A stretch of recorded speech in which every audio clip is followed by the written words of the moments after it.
अपने सारे इंद्रियों को समेट लेते हैं और अपने स्वरूप में, अपने प्रीतम के स्वरूप में लगा देते हैं। तुम रोज शयन के समय ऐसा अनुभव करो, मैं नींद में जा रहा हूं या मृत्यु में जा रहा हूं, इसमें कोई फर्क नहीं पड़ता। पता नहीं आंख खुले कि ना खुले।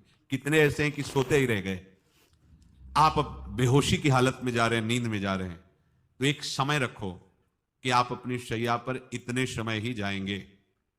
एक नियत समय रखो। हमने देखा है साधकों का एक समय होता है कि 10 बजे हमें लेट जाना है, सोना नहीं, लेट जाना है, और लेटे हुए भगवत चिंतन करना। आप जब सो गए तो सो गए, नहीं सो गए तो उसमें हमें टेंशन नहीं लेना कि अभी नींद नहीं आई, 10:30 बज गए, 11 बज गए, ये नहीं।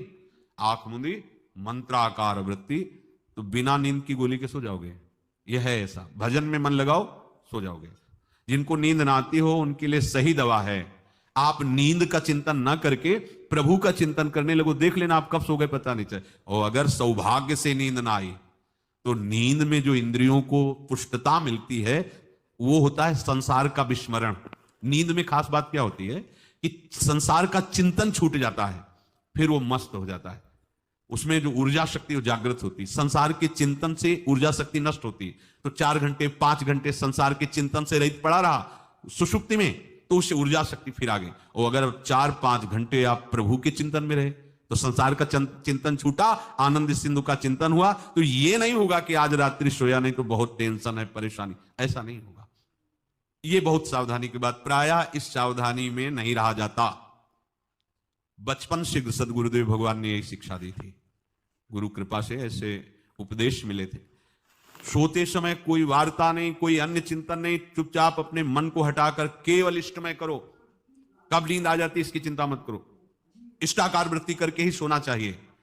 तो आगे जो लिखा है पुनरुत्थिताये, जब उठो तब वैसी वृत्ति, तो कुछ दिन बाद स्वाभाविक हो जाएगी, स्वाभाविक हो। अपने तो इतना तक देखा है कि जैसे आधा पद में होश रहा और निद्रा आ गई, तो जब चेतना आई तो उसी पंक्ति से जहां से होश गायब हुआ था उसी पंक्ति से जागरण प्रारंभ हुआ। ऐसा ही जब ऑपरेशन के समय बेहोश किया गया था तो उनसे कहा था हमें बता देना कुछ मिनट पे, तो उनका हाँ लगाने वाले इंजेक्शन और कुछ ही सेकंड में इसका श्रवण, बस।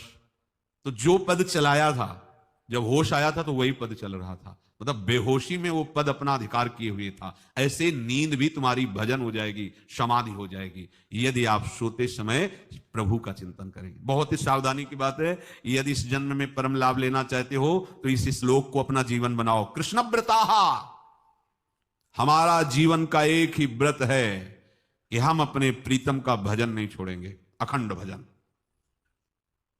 हमें यह नहीं देखना कि उपांश